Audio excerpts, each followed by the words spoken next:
Hello guys, welcome back to the channel. मेरा नाम है धीरज और आज हम डिस्कस करेंगे कंस्ट्रक्शन मैनेजमेंट।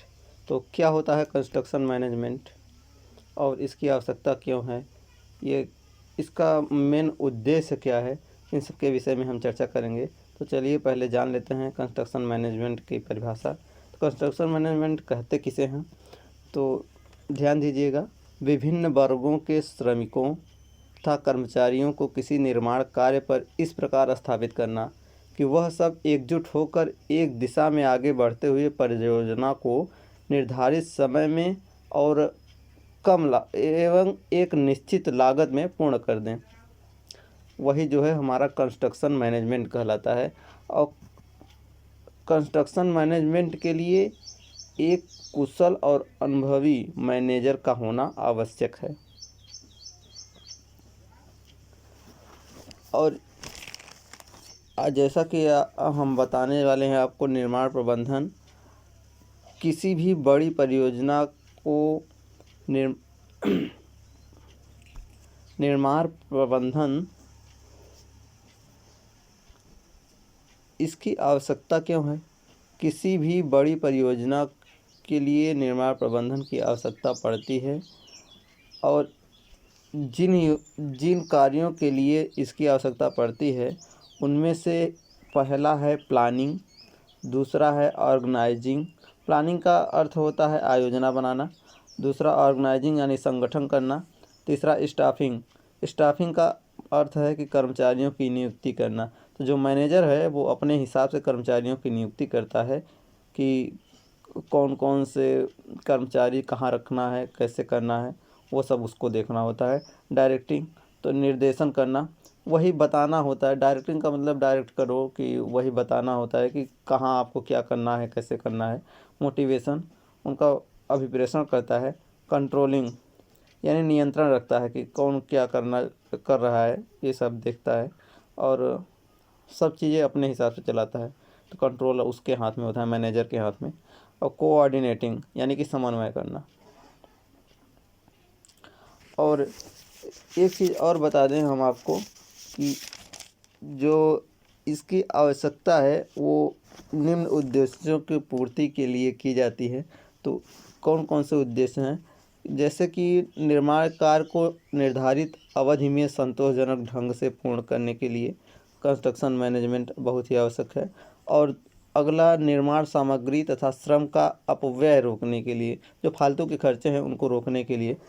और परियोजना की लागत को निर्धारित सीमा में रखने के लिए, जो उसकी लागत है वो निश्चित रहे और जो तय की गई सीमा है। ऐसा हुआ कि पता लगा कि ये आपको कंस्ट्रक्शन का वर्क दिया गया, 50,000 बताया गया और आप जो है उसको 75,000 तक खींच के लेके चले गए, तो ये सब देखना होता है। तो निर्धारित सीमा में रखने के लिए कंस्ट्रक्शन मैनेजमेंट की आवश्यकता पड़ती है। और निर्माण कार्य से जुड़े सभी लोगों में सहयोग बनाए रखने के लिए, ताकि एक दूसरे का सहयोग करें। ऐसा नहीं हो कि वो एक कर रहा है और एक देख रहा है। तो और अगला है, निर्माण स्थल पर सुरक्षित तथा उत्तम कार्य करके वातावरण बनाए रखने के लिए। पता चला आप जो है एक बहुत ज़्यादा शोरगुल कर रहे हैं। जब कंस्ट्रक्शन देखते होंगे आप लोग, जहाँ कंस्ट्रक्शन का वर्क चल रहा होता है वहाँ बहुत ज़्यादा शोरगुल होता रहता है कई जगह पे, और कई जगह पे आसानी से होता रहता है, शोरगुल नहीं होता। तो ये सब बनाए, वातावरण को शुद्ध बनाए रखने के लिए, उत्तम बनाए रखने के लिए। और निर्माण स्थल पर दुर्घटनाओं को कम करने के लिए, देखिए जो मैनेजर होता है वो अपने हिसाब से चीज़ें देखता है, तो जो है दुर्घटनाओं के होने के चांसेस बहुत ही कम हो जाते हैं। और क्योंकि उसको सब वो अपने तरीके से मैनेज करता है कि किसको कहाँ लगाना है और सबको एक अच्छे मैनेजमेंट में बांध के रखता है। तो ये था हमारा कंस्ट्रक्शन मैनेजमेंट। और अगला है कंस्ट्रक्शन टीम। कंस्ट्रक्शन टीम क्या है। कंस्ट्रक्शन टीम में कोई भी, देखिए आप इसकी परिभाषा देख लिए, कंस्ट्रक्शन टीम, इसे हिंदी में निर्माण दल या टोली भी कहते हैं। तो कोई भी बड़ी परियोजना कभी भी सिर्फ एक व्यक्ति द्वारा पूरी नहीं की जा सकती। उसको पूरा करने के लिए अनेक व्यक्तियों की ज़रूरत पड़ती है जो अपने कार्य क्षेत्र में दक्ष हों। दक्ष मतलब कि एक्सपर्ट हों। एक ही उद्देश्य में लगे ऐसे व्यक्तियों की समूह को निर्माण टोली या दल कहा जाता है। यानी कंस्ट्रक्शन टीम कहा जाता है। तो कंस्ट्रक्शन टीम में पहला जो है एक होता है मालिक। मालिक क्या करता है, मालिक का काम क्या करता है? मालिक जिसे ऑनर, तो निर्माण परियोजना की पहल मालिक ही करता है, जो उसका ऑनर होता है। तो परियोजना के लिए आवश्यक सूचना एवं मूलभूत आंकड़े उपलब्ध कराने की जिम्मेदारी स्वामी की ही है, यानी कि जो काम करवाना चाहता है। तो निर्माण संबंधी सभी प्रकार के भुगतानों की जिम्मेदारी उसका सबसे प्रमुख दायित्व है। जो भी आपका पेमेंट है वो सब वही देगा, तो उसकी ये जिम्मेदारी है। निर्माण कार्य पूरा हो जाने पर स्वामी ही उसका मालिक होता है। और कार्य या परियोजना का स्वामी केंद्रीय सरकार, राज्य सरकार और विभिन्न विभाग तथा उद्यम एंटरप्रेन्योर, कोई पूंजीपति आदि हो सकते हैं। यहाँ देखिए आप, कार्य या परियोजना का स्वामी से मतलब कि केंद्र सरकार, कभी कभी जो होता है सरकारी योजनाएं जो चल रही होती हैं तो केंद्र सरकार करवाती है, कभी कभी राज्य सरकार करवाती है। और अलग अलग विभाग हैं जैसे पीडब्ल्यूडी है। तो उन सब का स्वामी वो लोग होते हैं जो आपसे काम करवाते हैं, जो आपको पेमेंट देते हैं। ठीक है। और कोई भी हो सकता है जो भी काम करवाना चाहे। तो सामान्य रूप से स्वामी का निर्माण संबंधी ज्ञान कम होता है। अब देखिए सबका अपना अपना क्षेत्र है, तो उसी हिसाब से बटा हुआ है। किसी को किसी चीज़ में जानकारी अधिक है और किसी को किसी। तो आप सब सिविल इंजीनियरिंग कर रहे हैं तो आप सबको बेहतर जानकारी होगी इसके विषय में।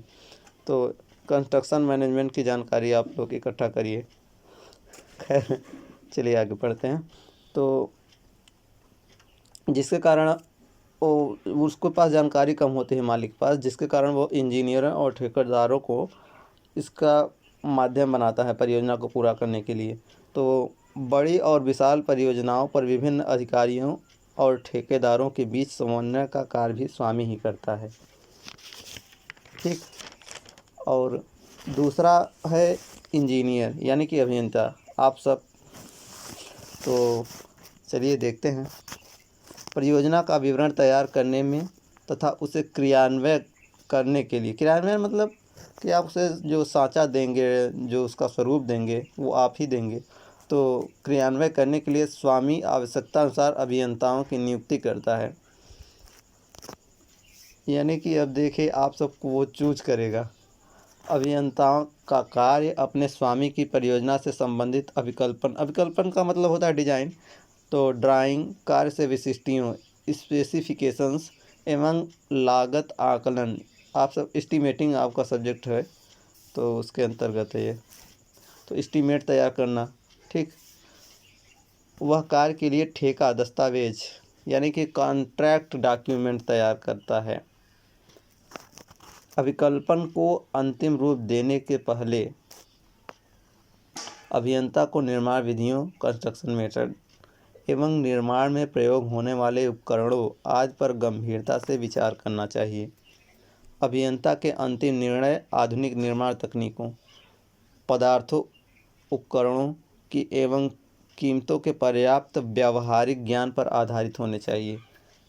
ऐसा नहीं होना चाहिए कि आपने कभी बहुत पहले कार्य किया हुआ था और अब आप काम कर रहे हैं और उसी पुराने हिसाब से आपने उसका रेट बता दिया, तो बड़ी गड़बड़ हो जाएगी। चलिए ठीक है। और तीसरा आपका है ठेकेदार, कॉन्ट्रैक्टर। कॉन्ट्रैक्टर का क्या होता है, देखिए कॉन्ट्रैक्टर के विषय में जानते हैं।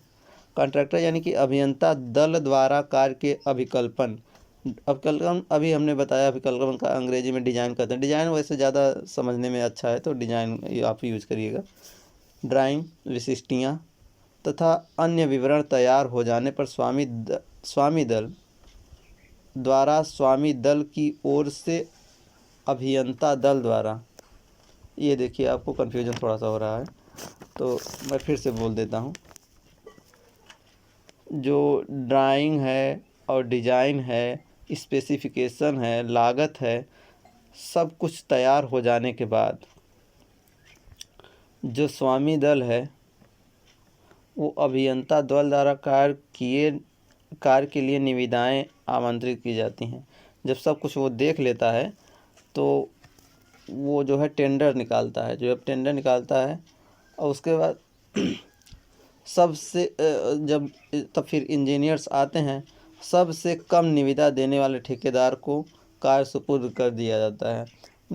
यानी कि देखिए, यही बात हुई कि जो कम पैसे में कार्य करने के लिए तैयार हो जाता है, ठेका उसी को दे दिया जाता है। तो दूसरे ठेकेदारों को प्रतियोगिता में आने के लिए आवश्यक है कि ठेकेदार लागत कम करने की तकनीकें अपनाए। तो लागत कम कैसे होंगी? तो आप जानते हैं कि आप बेहतर तकनीक जब देंगे तो बेहतर तकनीक से कम लागतों में आप अच्छे जो है कार्य करेंगे, तब आपकी जाहिर सी बात है कि आपका जो लागत मूल्य है वो कम आएगा और ठेकेदारी मिल जाएगी, आपको ही काम मिलेंगे। अन्यथा उसके प्रतियोगी ठेकेदार उससे कम निविदा देकर उसको असफल कर देंगे। जो अन्य ठेकेदार होंगे, अगर आप नए तौर तरीक़ों से वाकिफ़ नहीं हैं, आप अपनी स्पेसिफिकेशंस नहीं बता सकते अच्छे से, तो वो क्या करेंगे? जो और लोग हैं और ठेकेदार हैं, वो अपने बारे में बढ़ा चढ़ा के बता के और जैसे भी अपने स्पेसिफिकेशंस मालिक को बताएंगे और आपका जो है ठेकेदारी छिन जाएगी। तो जो कॉन्ट्रैक्टर होता है उसे उसके कार्य की जो गुण है, उसकी जो क्वालिटी है, उसी आधार पर और उसे ठेके मिलते हैं। तो ठेकेदार को कार्य की गुणवत्ता व प्रगति पर समुचित ध्यान देना चाहिए, अन्यथा उसके भुगतान में अड़चन आ सकती है। कहने का मतलब ये है कि उसे ये ध्यान देना चाहिए कि उसे जो कार्य दिया गया है, सौंपा गया है, उसे सही टाइम पर करे। अगर आप सही टाइम पे नहीं करेंगे तो जाहिर सी बात है कि मालिक लोग जो होंगे वो भाई आपको पेमेंट देने में हिचकिचाएंगे, अड़चन डालेंगे। तो तथा उसे दंड शुल्क भी देना पड़ सकता है। और जो सरकारी जब आप काम करते हैं तो आपको जो है दंड भी देना पड़ सकता है, दंड शुल्क, यानी कि आपको चार्ज भी किया जाएगा अगर आप देरी करेंगे। इससे ठेकेदार को वित्तीय हानि तो होगी ही, साथ ही उसकी साख भी गिरेगी। साख गिरने का मतलब यह है कि उसकी जो मार्केट वैल्यू है वो कम हो जाएगी। उसे कौन काम करवाना चाहेगा फिर? उसकी वैल्यूएशन यानी कि कम हो जाएगी। तो ठेकेदार को इन सब बातों का ध्यान देना चाहिए। ठीक है, तो कैसी लगी आज की हमारी ये वीडियो? कमेंट सेक्शन में हमें ज़रूर बताइएगा। फिर मिलेंगे अगली वीडियो में, तब तक के लिए जय हिंद, गुड बाय।